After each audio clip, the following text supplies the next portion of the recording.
PIT की smart class में आप सभी का स्वागत है। फंडामेंटल की इस क्लास में आज हम लोग सीखने वाले हैं इनपुट डिवाइस के बारे में। देखिए, पिछली क्लास में मैंने आपको इंट्रोडक्शन ऑफ कंप्यूटर के बारे में बताया था।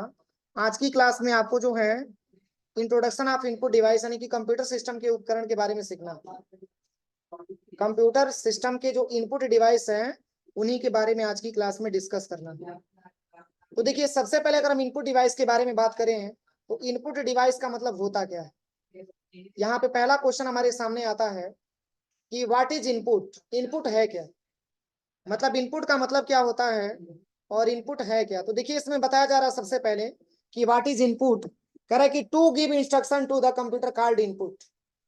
जो इंस्ट्रक्शन हम कंप्यूटर को देते हैं उसको हम इनपुट बोलते हैं। और फिर कह रहा है कि this is the first operation, और यह कंप्यूटर का पहला कार्य होता है। यह कंप्यूटर का पहला कार्य होता है। अपनी कंप्यूटर में डेटा इनपुट कराना ये कंप्यूटर का क्या होता है, पहला कार्य होता है। और जैसे कि यहाँ पे लिखा भी है कि device that help to input data into the computer. यह जो हमारा डिवाइस होता है, कौन सा डिवाइस, इनपुट डिवाइस।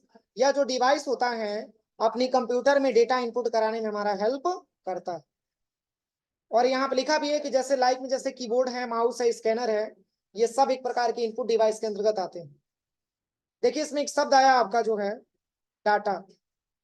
क्या आया है, डाटा। तो डाटा का मतलब होता क्या है। देखिए, डाटा एक शब्द है, और डाटा को अगर हम हिंदी में बात करें तो डाटा को हम बोल सकते हैं कि डाटा का मतलब होता है आंकड़ा। क्या बोल सकते हैं, आंकड़ा बोल सकते हैं। तो अभी इस डाटा के बारे में हम बता रहे हैं। पहले इनपुट डिवाइस के बारे में यहाँ पे सीख लिया जाए। देखिए, इसके बारे में यहाँ पे बताया जा रहा है, इनपुट डिवाइस के बारे में यहाँ पे बताया जा रहा है। कह रहा है कि यह जो डिवाइस होता है इनपुट डिवाइस, यहाँ पे बताया जा रहा है कि इनपुट यूनिट के अंतर्गत उन डिवाइस को रखा गया है जिनके द्वारा हम अपने डाटा या इंस्ट्रक्शन को कंप्यूटर में इनपुट करा सकते हैं। और कह रहा है कि यह यूनिट कंप्यूटर और उसके यूजर को आपस में जोड़ने का कार्य करती है। यानी कि जो इनपुट यूनिट होता है ये कंप्यूटर और उसके यूजर को आपस में जोड़ने का कार्य करती है। अब ऐसे में क्वेश्चन बनता है, सर यूजर का मतलब क्या हुआ।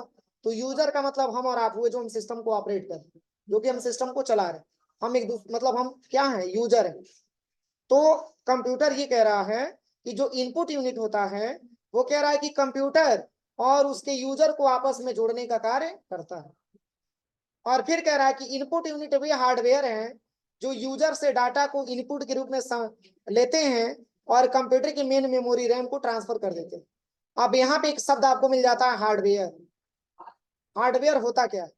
तो देखिए, जब भी हार्डवेयर के बारे में बात किया जाए तो आप ये समझिएगा कि कंप्यूटर सिस्टम के वे सभी भाग जिन्हें हम छू सकते हैं और एक स्थान से दूसरे स्थान पे लेके जा सकते हैं, ऐसे पार्ट को हार्डवेयर नाम दिया जाता है। जैसे सीपीयू हो गया आपका, मदरबोर्ड हो गया आपका, माउस हो गया, कीबोर्ड हो गया, मॉनिटर हो गया, ये सब एक प्रकार के हार्डवेयर में आते हैं।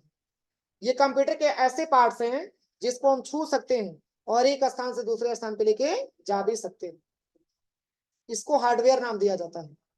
और फिर कह रहा है यहाँ पे कि यूजर से, कह रहा है कि यहाँ पे यह कह रहा है कि इनपुट यूनिट भी हार्डवेयर है जो यूजर से डाटा को इनपुट के रूप में लेते हैं और कंप्यूटर की मेन मेमोरी रैम को ट्रांसफर कर देते हैं। जैसे हम एक प्रकार के यूजर हुए और हमें इनपुट डेटा, हम ही जो है इनपुट देने का काम कंप्यूटर में करते हैं, और ये हम ही से इनपुट के रूप में एक्सेप्ट करता है।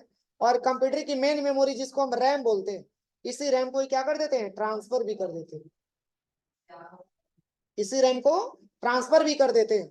और कह रहा है कि यूजर से इनपुट डाटा को कंप्यूटर की समझने योग्य भाषा बाइनरी में बदल देती है। जैसे जो हमारी कंप्यूटर होती है वो कंप्यूटर इंग्लिश और हिंदी लैंग्वेज को नहीं समझ पाती, इसकी एक खुद की भाषा होती है जिसको हम बाइनरी लैंग्वेज बोलते हैं। हमारी कंप्यूटर बाइनरी लैंग्वेज ही समझ पाता है, हिंदी और इंग्लिश लैंग्वेज नहीं समझ पाता है। और बाइनरी लैंग्वेज बोला किसको जाता है, तो 0 और 1 को बाइनरी लैंग्वेज बोला जाता है। और जैसे कि इनपुट डिवाइस में जैसे कि कीबोर्ड लिखा हुआ है, माउस लिखा है, स्कैनर लिखा है, माइक्रोफोन, मतलब यहाँ पे कह रहा है कि जो यूजर से इनपुट कराया गया जो डाटा होता है वो कंप्यूटर अपनी समझने योग्य भाषा बाइनरी में क्या कर देता है, चेंज कर देता है, बदल देता है। कोई दिक्कत। तो यहाँ पे सबसे पहले हमारे सामने क्वेश्चन ये बनती है कि सर डाटा का मतलब होता क्या। ऐसे बहुत सारे शब्द आपको डाटा मिला हुआ, लेकिन डाटा को हम हिंदी में आंकड़ा बोलते हैं। तो जैसे यहाँ पे कह रहा है कि डाटा, कह रहा है कि रा फैक्ट्स एंड फिगर, एक प्रकार का डाटा हमारा रा होता है, फिगर भी होता है। और कह रहा है कि अनअरेंज अनऑर्गेनाइज्ड फैक्ट्स, मतलब हमारा जो डेटा होता है वो अनअरेंज होता है, मतलब उसको अरेंज करना पड़ता है। अनऑर्गेनाइज होता है, उसको ऑर्गेनाइज करना पड़ता है। और फिर कह रहा है कि the raw details need to be proceed to generate some useful information. जो हमारा रा डाटा होता है उसकी आवश्यकता होती है कि हम उसको यूजफुल इंफॉर्मेशन के रूप में कन्वर्ट करने का काम करें, ये हमारा डाटा होता है। और कितने प्रकार का डाटा होता है, तो यहाँ पे लिखा है मुख्यतः 4 प्रकार के डाटा होते हैं। एक आपका दिया हुआ है टेक्स्ट डाटा। ये डेटा हम कैसे प्रोवाइड करते हैं, तो अपनी कीबोर्ड से प्रोवाइड करते हैं। कीबोर्ड से जो हम डेटा टाइप करके कराते हैं उसको हम टेक्स्ट डाटा बोल सकते हैं, क्योंकि कीबोर्ड से जब तक हम लिखेंगे नहीं तब तक वो डेटा हमारी कंप्यूटर में इनपुट नहीं होगा। तो एक प्रकार की वो हमारी टेक्स्ट डाटा होता है। और सेकंड आता है ग्राफिक्स डाटा, पिक्चर डाटा। अगर किसी फोटो को देखें तो फोटो को भी हम डेटा बोल सकते हैं, या कोई ग्राफिक्स है तो ग्राफिक्स को भी हम डाटा बोल सकते हैं। और वही तीसरा आता है मूवी डाटा या वीडियो। अगर कोई वीडियो तो उसको भी तो डाटा बोला जाता है। अब यहाँ पे आता है साउंड। अगर ऑडियो है तो उसको भी डेटा बोला जाता है। मुख्यतः 4 प्रकार के डाटा होते हैं। समझ में आ रहा है ना? मुख्यतः आपके 4 प्रकार के डाटा होते हैं। एक आपका आता है टेक्स्ट डाटा, एक आपका आता है ग्राफिक्स डाटा, और एक आपका आता है movie data, sound data, movie data और वीडियो डाटा, और एक आपका साउंड डाटा आता है। इतने प्रकार के डाटा आते हैं। अब देखिए इसमें अगले पॉइंट के बारे में हम बात करें तो यहाँ पे इनपुट के बारे में और भी डिटेल में यहाँ पे दिया हुआ है। जैसे देखिए कह रहा है कि इसमें इनपुट डिवाइस के अंतर्गत इतने सारे डिवाइस आते हैं, जैसे कीबोर्ड हो गया, माउस हो गया, स्कैनर हो गया, ओसीआर हो गया, जॉयस्टिक हो गया, माइक्रोफोन हो गया, वेब कैमरा हो गया, टच पैड हो गया, ट्रैक बॉल हो गया, टच स्क्रीन हो गया, लाइट पेन हो गया, बायोमेट्रिक डिवाइस हो गया, डिजिटाइजर हो गया, बीसीआर हो गया, ओएमआर हो गया, एमआईसीआर हो गया। ये सब एक प्रकार की इनपुट डिवाइस के अंतर्गत आने वाले डिवाइस है। समझ में आ रहा है ना? तो कॉपी में हेडिंग दे दीजिए, पहले इसको नोट कर लीजिए कॉपी में। देखिए इनपुट डिवाइस के बारे में हम लोग सीख रहे थे। यहाँ पे सबसे पहला इनपुट डिवाइस का नाम यहाँ पे दिया है कीबोर्ड। चूंकि कीबोर्ड को मोस्ट कॉमन इनपुट डिवाइस के नाम से जाना जाता है। चूंकि कीबोर्ड के बारे में हम बात करें तो कीबोर्ड से हम किसी भी प्रकार में अगर देखा जाए तो हम अपना डेटा टेक्स्ट के रूप में इनपुट कराने का काम हम कीबोर्ड से माध्यम से करते हैं। जैसे कि यहाँ पे कीबोर्ड का स्ट्रक्चर आपके सामने दिया हुआ, देखिए यहाँ पे जो ऑप्शन आपका दिया हुआ है कीबोर्ड में, यहाँ पे PS2 लिखा हुआ है और यहाँ पे USB लिखा हुआ है। इन दोनों में अंतर क्या है, तो जैसे कि अभी इस टाइम जो हमारे पास कीबोर्ड और माउस आ रहे हैं वो USB टाइप का आ रहा है। लेकिन पहले क्या होता था, पहले PS2 टाइप का आता था, मतलब कि पहले इसका जो पोर्ट होता था वो गोल टाइप में होता था, लेकिन अब इस पोर्ट को हटा करके अब ये USB टाइप का पोर्ट लगा दिया गया। मतलब हमको अगर CPU में लगाना होगा कीबोर्ड को तो इसका पोर्ट हमको चपटे टाइप का दिखाई देगा, हम उसको आसानी तरीके से लगा सकते हैं। अब देखिए चूंकि कीबोर्ड के बारे में बात करें तो कीबोर्ड में किस ऑप्शन का क्या वर्क होता है, कितने बटन पाए जाते हैं, यहाँ पे पूरा डिटेल में यहाँ पे दिया हुआ है। देखिए देखिए यहाँ पे बताया जा रहा है सबसे पहले कि मोस्ट कॉमन इनपुट डिवाइस। जो हमारा कीबोर्ड होता है बहुत ही मोस्ट कॉमन इनपुट डिवाइस होता है। और कह रहा है कि 84 to 107 कीज इन कीबोर्ड, यानी कि अपनी कीबोर्ड में 84 से लेकर के 107 बटन भी पाए जाते हैं। और फिर यहाँ पे कह रहा है कि 14 कीज एक्स्ट्रा इन मल्टीमीडिया कीबोर्ड, यानी कि जो हमारे मल्टीमीडिया प्रकार के कीबोर्ड आते हैं उसमें 14 बटन एक्स्ट्रा भी पाए जाते हैं।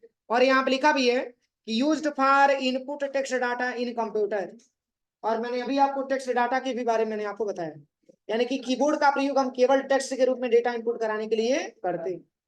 और फिर यहाँ पे लिखा हुआ है कि types of keys in keyboard, यानी कि कितने प्रकार के की आपके कीबोर्ड में पाए जाते हैं। तो जैसे कि पहला इसमें ऑप्शन लिखा हुआ है फंक्शन की, या फोन से लेकर के F12, यानी कि हमारे कीबोर्ड में जो फंक्शन की संख्या होती है ये टोटल 12 प्रकार के फंक्शन की पाए जाती है। यानी कि F1 से लेकर के और F12 तक की जो संख्या आपको दिखता है वो सारे के सारे प्रकार के फंक्शन की होते हैं। ठीक है ना? इसके बाद से यहाँ पे कह रहा है कि न्यूमेरिक की पैड, नंबर की भी पाया जाता है। और फिर इसके पास से दे रहा है सिंबल की भी पाया जाता है। फिर इसके पास से दे रहा है अल्फाबेटिकल की, ए से लेकर के जेड तक अल्फाबेटिकल की भी पाए जाते हैं। और फिर यहाँ पे एरो की भी होता है। हमारे कीबोर्ड में 4 प्रकार के एरो की पाया जाता है। एक हमारा लेफ्ट होता है, एक हमारा राइट होता है, एक हमारा टॉप होता है और दूसरा हमारा बॉटम होता है। ये 4 प्रकार के एरो की पाए जाते हैं। और इसके बाद स्पेशल की भी पाए जाते हैं, जैसे कि हमारे कीबोर्ड में कंट्रोल हो गया, अल्ट हो गया, शिफ्ट हो गया, होम हो गया, इंड हो गया, पेज अप और पेज डाउन, ये हमारे कंप्यूटर में कीबोर्ड में ये स्पेशल की होते हैं, इसका वर्क ही कुछ स्पेशल होता है। तो जैसे कि ये हमारे सामने स्ट्रक्चर अभी दिया हुआ है कीबोर्ड का, देखिए कीबोर्ड का स्ट्रक्चर दिया हुआ है। अब इसमें मैंने अभी आपको बताया है कि कीबोर्ड में जो यहाँ से फंक्शन की जो दिया हुआ है, मतलब यहाँ से लेकर के और यहाँ तक आपका जो दिया हुआ है, इसका नाम होता है क्या, फंक्शन की होता है। कोई भी कीबोर्ड आप लीजिए, मतलब उससे नहीं है, हर एक कीबोर्ड में अगर देखा जाए तो फंक्शन की संख्या 12 ही होती है। समझ में आ रहा है ना। इसके बाद से हम बात करें यहाँ पे, तो यहाँ पे बहुत सारा सिंबल भी दिया हुआ है, देखिए। अब किस सिंबल का क्या नाम होता है, तो जैसे एक्सप्लेनेशन मार्क का सिंबल यहाँ पे दिया, ये आपका एट द रेट का सिंबल दिया हुआ, और ये आपका हैच का सिंबल दिया हुआ, और ये आपका डॉलर का सिंबल है, और ये परसेंटेज का सिंबल आपका दिया हुआ, और ऐसे ही ये कैरेट का सिंबल दिया हुआ, और ये एंड का सिंबल दिया है, और ये मल्टीप्लाई का सिंबल दिया है, और ये आपका ब्रैकेट का सिंबल यहाँ पे दिया हुआ। लेकिन क्वेश्चन ये बनती है कि सर अगर दोनों की एक ही साथ दिए हुए हैं, जैसे कि इसमें आपका सिंबल भी दिया है और यहाँ पे आपका नंबर भी दिया है, तो कब किसका प्रयोग हम कैसे करेंगे। तो जब ऐसी कंडीशन आपके सामने आए कि एक ही ऑप्शन पे दो ऑप्शन दिया, जैसे कि यहाँ पे 1 भी दिया है, एक्सक्लेमेशन मार्क का भी सिंबल दिया, तो इसके लिए हमको शिफ्ट का प्रयोग करना होता है। अपने कीबोर्ड में अगर हम शिफ्ट बटन प्रेस करेंगे, तो शिफ्ट के साथ अगर आप 1 दबाएंगे तो एक्सक्लेमेशन मार्क का सिंबल आएगा, और शिफ्ट के साथ 2 दबाएंगे तो एट द रेट का सिंबल आएगा, शिफ्ट के साथ 3 दबाएंगे तो हैच का सिंबल आएगा, और शिफ्ट के साथ 4 दबाएंगे तो डॉलर का सिंबल आएगा, शिफ्ट के साथ 5 दबाएंगे तो परसेंटेज का सिंबल आएगा। समझ में आ रहा है ना। तो ये सिंबल लिखने के लिए हमको शिफ्ट की जरूरत होती है, क्यों, क्योंकि आप इस पे केयर करिए, इस पे नंबर भी दिया है, सिंबल भी दिया। वैसे अगर आप नंबर वैसे प्रेस करेंगे तो नॉर्मली प्रेस करेंगे तो नंबर लिखा हुआ दिखाई देगा, लेकिन वही अगर आप शिफ्ट के साथ प्रेस करेंगे तो सिंबल लिखा हुआ दिखाई देगा। और इसका प्रैक्टिकल हम कैसे करेंगे, कैसे हमको इसके बारे में पता चलेगा, तो इसके लिए आप क्या करिएगा, इसके लिए आपको करना क्या है, आप यहीं पे सर्च पे आ जाइएगा, और सर्च पे आने के बाद यहाँ पे आप सर्च करिएगा नोट पैड, यहाँ पे आपको सर्च करना है नोट पैड, यहाँ पे आपको सर्च करना है और एंटर करिएगा। नोट पैड सर्च करना है और एंटर बटन प्रेस करना है, ऐसा इंटरफेस हमारे सामने आएगा। अब देखिए इसमें आपको करना क्या है। अब जैसे मैंने अभी आपको बताया है कि सिंबल को लिखने के लिए हमको क्या करना होगा, शिफ्ट का इस्तेमाल करना है। तो जैसे कि यहाँ पे आपको सिंबल लिखना है, ये सारे के सारे सिंबल आपको चेक करना है लिख करके। तो देखिए इसके लिए क्या करिएगा, अगर आप शिफ्ट के साथ 1 दबाएंगे तो एक्सप्लेनेशन मार्क का सिंबल है, शिफ्ट के साथ 2 दबाएंगे तो एट द रेट का सिंबल आएगा, शिफ्ट के साथ 3 दबाएंगे तो हैच का सिंबल आएगा, शिफ्ट के साथ 4 दबाएंगे तो डॉलर का सिंबल आएगा, शिफ्ट के साथ 5 तो एंड का सिंबल, ये सारा का सारा सिंबल आप लगा सकते हैं, सॉरी ये परसेंटेज का सिंबल। शिफ्ट के 6 दबाएंगे तो कैरेट का सिंबल, एंड का सिंबल आएगा, ये स्टार का सिंबल आएगा, ब्रैकेट आएगा, इस तरीके से हो जाएगा। तो ये सारी के सारे एक प्रकार के हमारे सिंबल होते हैं, और इस सिंबल को लिखने के लिए शिफ्ट बटन का यूज हमको करना होता है। कोई दिक्कत। अब इसके बाद से हम बात करें, अगला जो ऑप्शन दिया है, देखिए यहाँ पे इन सबको अल्फाबेटिकल की के नाम से जाना जाता है। ए से लेकर के जेड तक जो भी आपको दिख रहा है, ये सारा का सारा आपका अल्फाबेटिकल होता है। जैसे कि आप यहाँ पे चले आइए सबसे पहले, और यहाँ पे जैसे कि आप प्रेस करेंगे तो इस तरीके से अल्फाबेटिकल अक्षर आपको लिखा हुआ दिखाई दे। समझ में आ रहा है ना। लेकिन ये सारा का सारा लेटर आपका स्मॉल लेटर में लिख रहा है। अब हम ये सोच रहे हैं कि इसको कैपिटल में लिखने के लिए, तो कैपिटल में लिखने के लिए देखिए करना क्या होगा, इसमें आपको कैप्स लॉक को इनेबल करना होगा। यहाँ पे कैप्स लॉक दिया है ना, बस देखिए जैसे कीबोर्ड में आप ध्यान से देखिए एक ही बटन आपको जलता हुआ दिख रहा है। अगर आप इसको भी बंद कर देंगे तो ये नम वाला बनती है, इसको भी बंद कर सकते हैं, इसको इनेबल करेंगे तभी ऑप्शन इनेबल होगा। तो इसका मतलब ये है कि ये नम लॉक वाला ऑप्शन काम करेगा जब ये इनेबल रहेगा तब। अगर आप कैप्स लॉक दबाते हैं तब जाकर के सेकंड सिंबल जलता हुआ दिखाई दे, सेकंड सिंबल जल रहा है ना। अब सारा का सारा लेटर आपका कैपिटल में लिखा जाएगा, देखिए अब सारा का सारा लेटर कैपिटल लेटर में टाइप होगा। समझ में आ रहा है। तो ये सारे के सारे हमारे अल्फाबेटिकल होते हैं, स्मॉल से कैपिटल, कैपिटल से स्मॉल। अब जैसे कि मान के चलिए सारा लेटर हम यहाँ पे टाइप कर रहे हैं तो कैपिटल लिख रहा है ना। अब ऐसी रिक्वायरमेंट आ गई कि सर मान के चलिए कि किसी स्टूडेंट का नाम हमको टाइप करना है और हम ये चाहते हैं कि पहला लेटर कैपिटल हो बाकी स्मॉल हो, तो क्या करेंगे? तो कैप्स को बंद कर देंगे और शिफ्ट के साथ पहला लेटर दबाएंगे तो कैपिटल हो जाएगा और बाकी हम वैसे नॉर्मली स्मॉल लेटर में प्रेस कर देंगे। शिफ्ट के साथ जो भी बटन दबाएंगे सारा का सारा स्मॉल लेटर में टाइप होगा, सॉरी कैपिटल में टाइप होगा।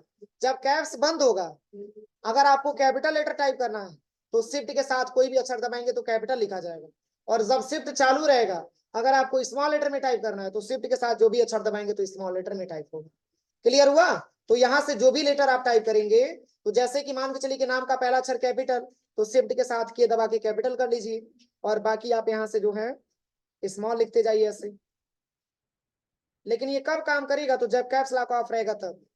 अगर कैप्स लॉक ऑन रहेगा तो कैपिटल लिखा जाएगा, स्मॉल लिखने के लिए शिफ्ट के साथ आपको काम करना पड़ेगा, ठीक है ना? अगर कैपिटल आपको लिखना है तो कैप्स को ऑन कर दीजिए, अगर केवल कैपिटल लिखना है तो, और कैपिटल और स्मॉल दोनों मिक्स करके लिखना है तो कैप्स लॉक को बंद कर दीजिए और इसके लिए शिफ्ट का इस्तेमाल करके आप लिख सकते हैं। हो जाएगा ना? ये पूरा मैं लिखवाऊंगा आपको, पहले आप लैब में जाकर के, और आज की क्लास में तो मैंने कुछ नहीं पढ़ाया है, तो कीबोर्ड में तब तक इतना प्रैक्टिकल कर लीजिए और उसके बाद से आप जाकर के आज की क्लास में केवल टाइपिंग करिए आज, ठीक है? शेष हम कल की क्लास में कीबोर्ड के बारे में डिटेल में पढ़ाएंगे और लिखवा भी देंगे। कोई दिक्कत?